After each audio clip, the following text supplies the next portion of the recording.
What's going on, everybody? It's Sasha, your real estate market expert here in Charlotte. Welcome back to the channel and welcome back for our monthly market report.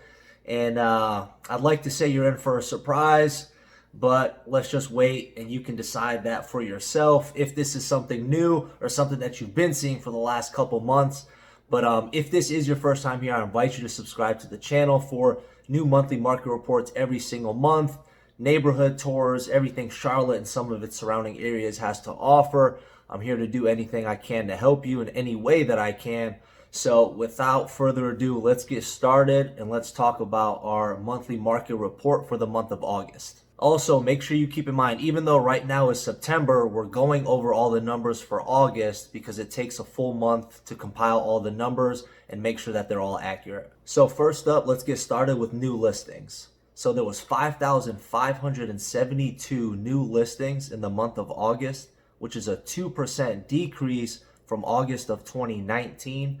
And that's just about 306 less homes on the market than we had this past July. Moving on to pending sales, we had 5,915 home sales pending this August. That's a 26.5% increase from this time last year. And it's 391 more home sales pending than in the month of July. So I want you to think about that. 26.5% more home sales pending than this time last year. That is a lot of homes and a lot of people buying now than there was last year. Last year, there was just under 4,700 home sales pending. And right now we have just above 5,900. Now let's get into the median sales price in the month of August, which was $290,000. And that's a 12.8% increase from this time last year. And it's a $5,000 increase from this past July. Moving on to the percentage of original list price received, which was 98.5, and that's a 1.7% increase from this time last year. And basically what this is telling you is on average, you can expect to pay 1.5% below the original list price when you're buying a home. And make sure that you keep this in consideration because it's extremely important. This usually doesn't mean initially. This is through the entire process and at the actual final closing number. So if you don't know this, when you're buying a home, you get the house under contract for a specific price. Then you go through your due diligence where you do your inspections and things of that nature. And during that time, if something comes up, you can renegotiate the price of the house, closing costs, repairs, and everything like that. But this is telling us on average, once the entire transaction is complete, it's usually around 1.5% lower than the original list price. And next up, we have days on market, which was 34, and that's a 10.5% decrease from this time last year, and it's a 2-day decrease from the previous months. So what this is telling us is that homes are selling, when the homes go on the market, they're selling a couple days quicker than they normally do. But what I want to say on this is there's a lot of factors to consider, and the biggest factor is going to be price range. Obviously, the shopping pool for people buying homes under $300,000 is going to be a lot more than higher price ranges.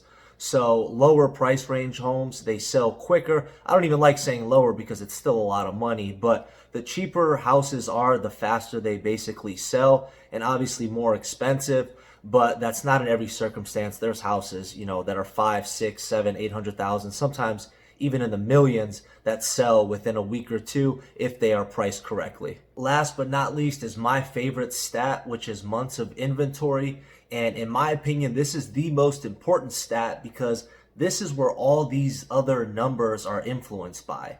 Months of inventory is supply and demand. And if the supply is high, the demand might be low. If the supply is low, there's extremely high demand.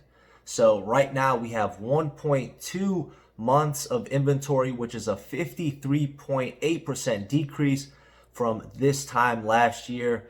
And don't be confused. Simple way months of inventory to be explained is this. 1.2 months of inventory equates to about 35 days.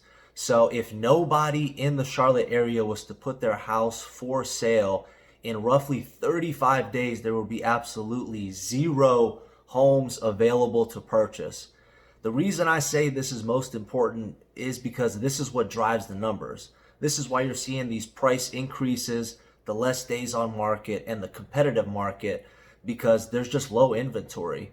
As you notice from the other stats that I was talking about, there's more pending sales than there are new listings. So the demand is outweighing the supply.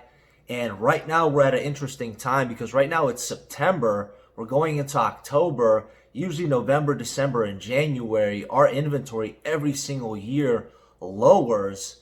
But with this whole situation, we're already extremely low, and we went through basically what's quote unquote the busy season of real estate, which is the springtime and summertime. So I don't know what's going to happen right now. I'm hoping that there's still going to be a lot more homes coming onto the market, but with all this going on, there's just no way to tell. And if we continue with this low inventory, the inventory's been getting lower and lower for the last 4 or 5 months. And going into the winter time and fall, it's going to be interesting to see what happens. So with that being said, make sure you guys subscribe and keep up with this information so you can relay it to your friends, family, share it on Facebook, just so everyone that's looking to purchase a house, looking to sell their house, invest in real estate, whatever the case is, so everybody's informed. And as always, you can always call, text, or email me anytime. I'm always available for you. Make sure you hit that subscribe button, and I'll see you all on the next one. Bye.